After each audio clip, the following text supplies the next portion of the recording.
ঢাকা দক্ষিণ হাজারীবাগে মহান বিজয় দিবস উপলক্ষে শর্ট পিচ নাইট ক্রিকেট টুর্নামেন্টের ফাইনাল খেলা এবং শেষে শীতবস্ত্র বিতরণ করা হয়েছে।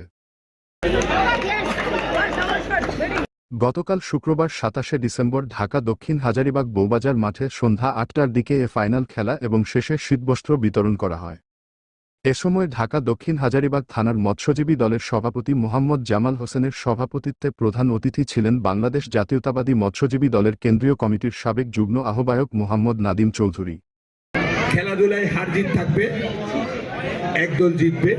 আমন্ত্রিত অতিথি ছিলেন কেন্দ্রীয় মৎস্যজীবী দলের প্রস্তাবিত কমিটি মোহাম্মদ রেদওয়ান, হাজারীবাগ থানা বিএনপি সাবেক সাধারণ সম্পাদক মোহাম্মদ আব্দুল আজিজ, স্বেচ্ছাসেবক দলের আহ্বায়ক মোহাম্মদ সানি, শ্রমিক দলের সভাপতি মোহাম্মদ শাহ আলম, ১৪ নং ওয়ার্ড বিএনপি আহ্বায়ক মোহাম্মদ জাহাঙ্গীর আলম ভূঁইয়া, মোহাম্মদ হুমায়ুন কবির।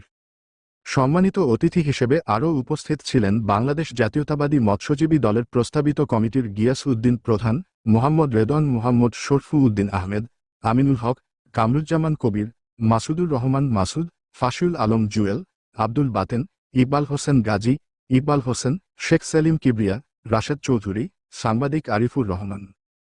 টুর্নামেন্ট পরিচালনায় ছিলেন মোহাম্মদ নাজির, মোহাম্মদ মুন্না, মোহাম্মদ রায়হান সহ আরও অনেকে। খেলার শেষে বিজয়ীদের হাতে পুরস্কার তুলে দেন অতিথিরা। এরপরে ১০০ জন হতো দরিদ্র মানুষের মাঝে শীত বস্ত্র ও রাতের খাবারের প্যাকেট বিতরণ করেন।